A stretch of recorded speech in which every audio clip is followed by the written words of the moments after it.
So today is February 8th, 2024, and I decided to share an uplifting story with each of you. Prayerfully, it will bless you. Today would have been my old college professor and academic advisor's 78th birthday. And if you've had the time to watch or listen to my personal testimony videos, then you are already familiar with her in some capacity. When I arrived to the College of New Jersey as a young, impressionable 18-year-old with a chip on her shoulder, it was as though God literally put this woman in my path to guide me. I was very open and transparent about my personal testimony from childhood on up to me going away to college. And by the time I got to college, I was so heavy. There was just so much going on within me. But God knew what I needed and He knew who I needed. And I truly believe, looking back, that, the Lord used her immensely to bless me over the years. I was a communication studies major. And for the particular track I was on, there were quite a few courses that I had to take. And she was the professor for these classes. So there was really no getting around her. So I had her for my very first public speaking course. I had her for another course, which was organizational leadership. And I had her for an interpersonal communications class, which required a really huge project that we called the Mega. She was an amazing professor. She was a true professional, and she taught me so much in each of her classes. However, it's what she taught me outside of the classroom that has had the most personal impact on me since graduating 21 years ago. She was my academic advisor, and I would often go to have private sessions during her office hours.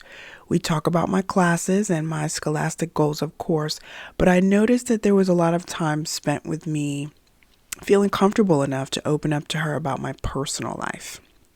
So she was someone that I received counsel from, someone that I felt comfortable with talking to about my life. I didn't feel like I had to hide myself from her. I didn't feel judged. I felt like she was on my side. And again, in retrospect, I recognized that this was the gift I needed and the Lord provided for me. Coming up in the household that I'd come from, my aunt, there just wasn't that motherly nurturing thing going on there. And of course, if you've gone through the testimony, you know that I was separated from my biological mother when I was 7 years old. So I really needed a mother figure. I really needed a counselor. I really needed a listening ear. And I believe the Lord placed me in her care for a very specific reason. Because over the next 4 years, she would consistently pour into my self-esteem and encourage me.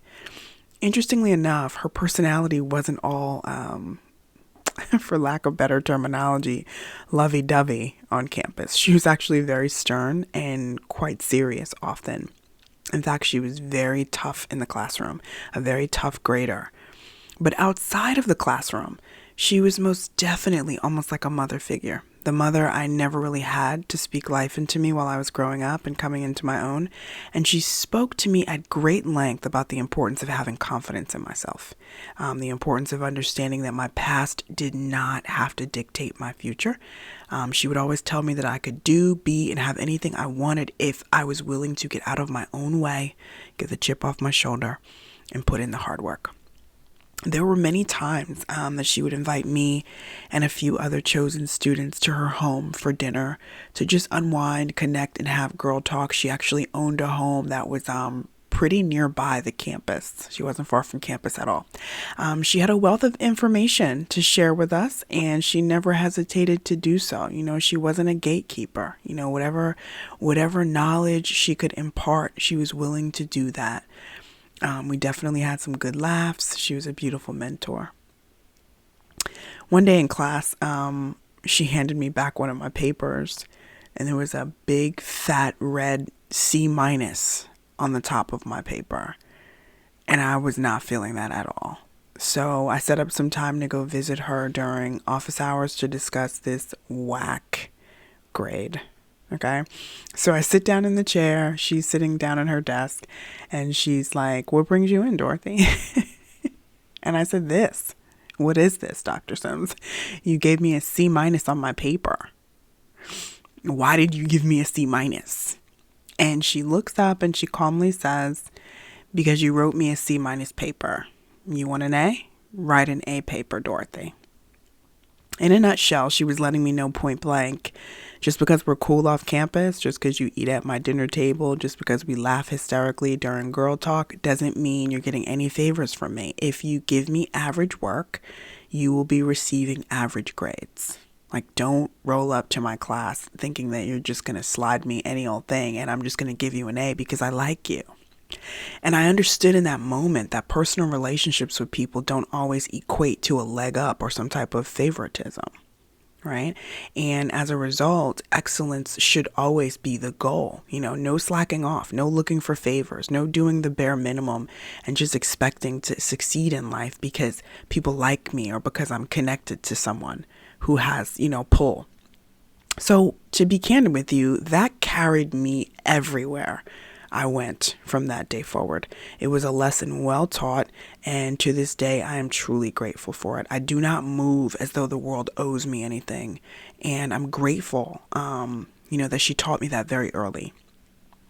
I mentioned it in my testimony video, but she was actually the professor who put in a good word and recommended I be the student who stay in another professor who was actually her colleague, his condo during the spring semester of my last year. And it was truly a blessing to have housing so close to the campus. And she was the one who helped facilitate that blessing for me. When my mom passed away, she was actually the academic advisor who told me not to take any of the professors up on their offer to extend my term papers and finals. She wanted me to graduate on time, and she basically told me to grieve later. To someone else, that advice may have seemed, a little harsh. However, she was a woman of great wisdom. And I knew she loved me enough to tell me what I needed to hear versus what I wanted to hear. There was compassion and empathy for me, but there was no coddling. She wanted to see me graduate, and she wanted to see me graduate on time. And because of her advice, which I took, I did graduate on time. After I graduated, she and I continued to keep in touch. I would consistently email her for her birthdays and also check her schedule to see if we could meet for dinner at a restaurant every once in a while. At that time, I was still living in New Jersey, and so was she. The last time I saw her was when we met for her birthday lunch at P.F. Chang's in Princeton, New Jersey. This was February of 2018. And when we met up that time, I noticed she'd lost a significant amount of weight, but I chalked it up to her just getting in shape and trying to remain as healthy as possible during her retirement. After we ate, she asked me to come with her to buy some new sneakers. So here we were in the department store laughing like old times and me just giving her my opinion on the different sneakers she was trying on. It was a good time. But I had no idea that would actually be the last time I'd see her alive. February of 2019, I sent a birthday message and I didn't get a response back. But to be honest with you, I didn't think anything of it because I know she liked to travel and figured that maybe she'd just be out of town. New Year's of 2020, I sent her a message and didn't hear back. I also sent a birthday message in February of 2020 and I didn't hear anything back. Her phone number was also not working at this time. It was out of service. So I wondered if she was traveling out of the country. She was retired, and in my mind, the world was her oyster. She was definitely not the one to be sitting in a house looking around and watching paint dry. So her not being here was literally like the last thing on my mind. I'm just being honest. I reached out to her in August of 2020 to make sure that she was okay, because by that time, COVID had us all in a tizzy. A lot of us were straight up locked up in our houses, unable to go and do the things that we would normally do. But I got no response. In February of 2021, I sent her another birthday email wishing her a happy birthday and praying all was well. On April 22nd of 2021, I sent an email and asked if that was a good email for her, and I got no response. From April 18th to the 26th, my immediate family and I had decided to drive to Florida. So that last email I sent her was actually from Florida. We rented an Airbnb and we went down there to celebrate my dad's 65th birthday. We honestly just wanted to get away. Nobody wanted to fly, so we drove. We wanted to be together after being cooped up all that time during COVID. And we wanted to celebrate my dad. So again, I was in Florida when I sent that last email to a known email address for her. On the 23rd of April, my sister, we were still in Florida. My sister let me know that she'd gotten an email or some type of text that there was an article of mail being returned to our house. And she showed me a screenshot of it. And it was the birthday card that I'd created and mailed to Dr. Sims' last known address in New Jersey for her 75th birthday. So I'd mailed her a card in February for her 75th birthday. And in April, it was headed back to our house. So at this point, my heart drops. I didn't understand why the card would come back because I definitely had the right mailing address. I wasn't sure if that email address was still a good one for her, but I definitely knew her home address. So I go online and I began to look for obituaries. I thought at this point maybe she has passed away because Sims never ignores you. Like, she always gets back to you. But I quickly calmed down when I didn't see anything at all. Like, there were no obituaries and nothing on my college's website either. And she'd worked for them for 20 plus years. So I knew if she passed, they would have definitely posted it to alert her former students. So I then started doing some research. I pulled up Dr. Sims's full government name on a website, and it listed the name of possible people who were associated with her. A name came up that sounded familiar. Because Dr. Sims, talked about her family from time to time, and I particularly remember certain names. So I clicked on that name, and all of her contact information came up as well. So listen, I was definitely on some Inspector Gadget stuff that day, okay, because I wanted to get to the bottom of this, and I wanted to know what was going on. So I called the number and immediately asked to speak to that person, and she identified herself. I then asked her if she was related to Dr. Sims, and she said that she was.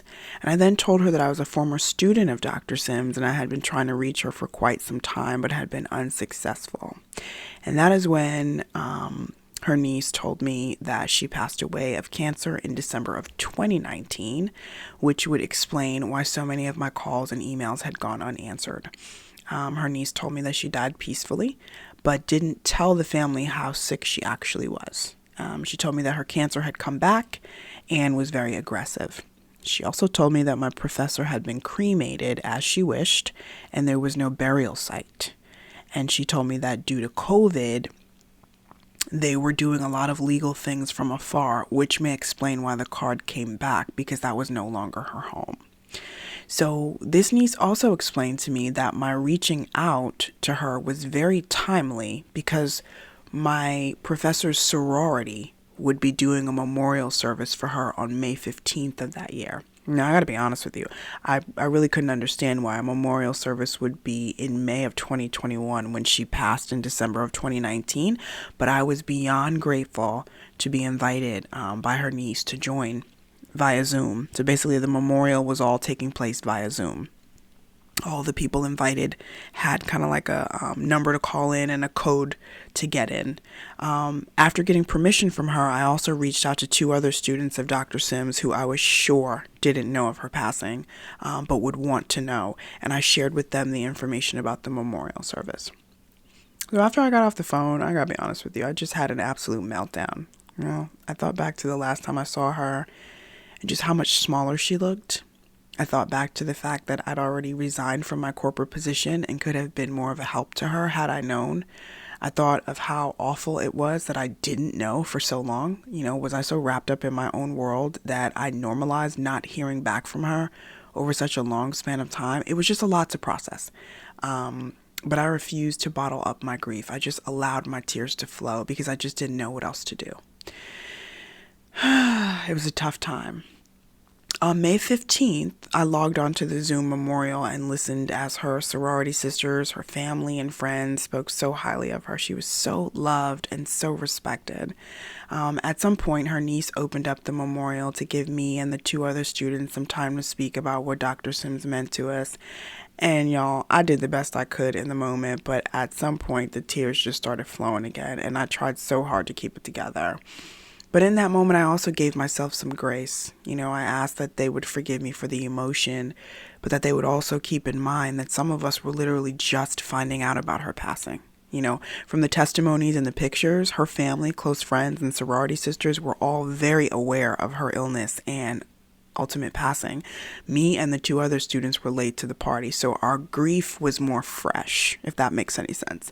The rest of them had had quite some time to digest all of this. It was still new for us. So, look, I wasn't on there howling and sobbing, but I could not keep it together. Okay, the tears were flowing. It's not funny, but I tried to keep it together and not, be a flustering mess, but it was tough. The memorial service was a beautiful tribute to her. It really was. And when it was over, I just thanked the Lord for her life, and I just thanked the Lord for the opportunity to be there. Yeah. So this is the card she gave to me on my graduation day. The words in it were so personal and uplifting to me. And even as I read them now, I can hear her voice in the card. Have you ever received a card and the words in it really capture the voice of the person giving the card? It can't just be me. Sometimes you get a card and you can literally hear the person who gave it to you speaking. And I did in this card. I kept her card all these years because it meant so much. She was such an integral part of me getting through college, graduating on time, and graduating with an excellent work ethic because I understood that no one owed me anything. I was ready to graduate and I was ready to work hard for the things that I wanted in life. This is the card I created for her 75th birthday that actually came back to the house. I thought it was a creative opportunity for me to give her flowers. This card never reached her and actually ended up coming back to the house, like I said. But my prayer is that she genuinely knew how much she meant to me. And while this story may, be a little sad, it's really not. It's a testament to how the Lord will often put people in our paths to bring out the best in us. People who push us, people who speak life to us and edify us, people who serve as a beacon of light, during some of the darkest seasons in your life, and people who were truly earth angels doing the work of the Lord in your life. God gives us special people. These people may not be blood relatives, but they are a reminder of God's love toward us. They are very special people that the Lord gives to us. So, while they are here, I encourage each of you to do your best to show these people in your life honor, gratitude, and love. Let them know how special they are to you. I just wanted to share this, and encourage each of you, if there is someone special in your life, some type of mentor, friend, co-worker, whomever it may be, while they are here in the land of the living, you make sure you let these people know how special they are to you, and you make sure that you thank the Lord for them and all that they've poured into you over the years. So that's all I have for you on this particular video. God willing, I'll see you next time.